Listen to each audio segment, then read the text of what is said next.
в Португалии. У нас в 5 метрах тут недалеко пожар. Вы можете посмотреть сейчас в меню. Вот. Сколько дыма. Опилки летают. Ей, вон видно голову. Ну так у нас тоже, в принципе. Ты волос с собой. Чизочки, любого смотрите.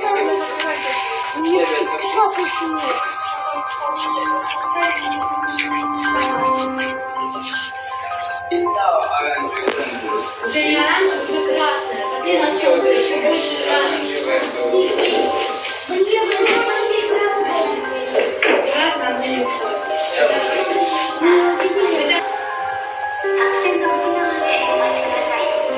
Забудьте подписаться, поставить лайк и комментарий.